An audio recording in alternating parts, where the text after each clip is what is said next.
मी एवढं सांगेन की महाराष्ट्राच्या राजकारणामध्ये मागच्या 4 वर्षांमध्ये काय घडलं याची जाणीव असणारे आपण सगळेजण कार्यकर्ते आहोत। कुठलाही राजकीय पक्ष लोकांच्या समोर जातो हा एक विचार घेऊन जातो, आम्हाला लोकांच्यासाठी काय करायचं आहे, कसं करायचं आहे याच्याबद्दलच्या विचारधारेचं धोरणात रूपांतर करून घेऊन जातो।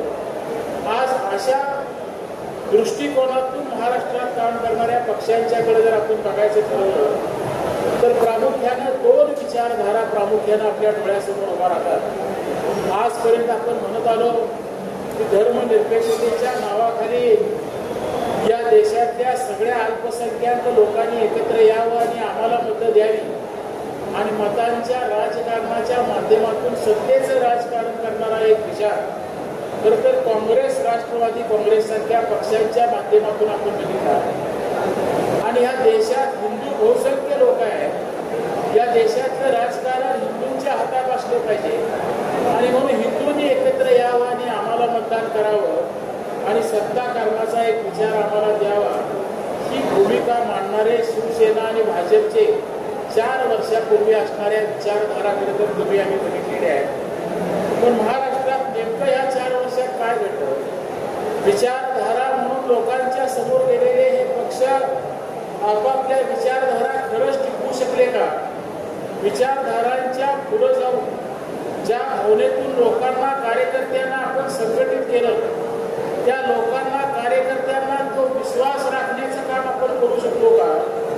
तुम्ही आम्ही जर बघितलं तर कधी काँग्रेस बरोबर उद्धव ठाकरेंच्या सारखा नेता बसेल असं आपल्या कधी कुणाला स्वप्नात वाटलं नव्हतं, पण ते महाराष्ट्राच्या राजकारणात तुम्हाला आणि मला बघायला मिळालं। प्रामुख्यानं शरद पवारांच्या पक्षातून एखादा पक्ष बाहेर पडतो आणि तो भारतीय जनता पक्षाबरोबर येतो, अशा प्रकारची विश्वासार्हता लोकांच्या पातळीवर कधी आपण अपेक्षित केली नव्हती। तसं घडलेलं राजकारण हे प्रामुख्यानं आपल्याला बघायला मिळालं आणि मग महाराष्ट्राच्या सामान्य कार्यकर्त्याच्या समोर एक प्रश्न उभा राहिला की खरंच मी राजकारणात का आलो, खरंच मी समाजकारणात का आलो? तुम्ही आम्ही सगळेजण स्वतःला कार्यकर्ते म्हणून येणारी माणसं या राजकीय सामाजिक प्रवाहात का येतात या विषयाचा जर कधी आपण मागं बोलून विचार करायचं ठरवलं तर मला प्रांजळपणानं तुम्हाला सांगितलं पाहिजे की जन्माला आलेला प्रत्येक माणूस स्वतःसाठी जगत असतो, पण माझ्यावर काही ऋण माझ्या समाजाचे आहेत, माझ्या गावाचे आहेत, त्यांच्यासाठी सुद्धा माझ्या हातनं काही काम व्हावं अशी भावना ज्या कार्यकर्त्यांच्या मनामध्ये येते, ज्या लोकांच्या मनामध्ये येते, ती लोक स्वतःला ह्या सामाजिक आणि राजकीय भूमिकेमध्ये स्वतःचं घरचं काम बाजूला ठेवून स्वतःचा प्रभाव वाहून घ्यायचा प्रयत्न करतात। आपल्या हातून आपल्या गावासाठी आपल्यावर प्रेम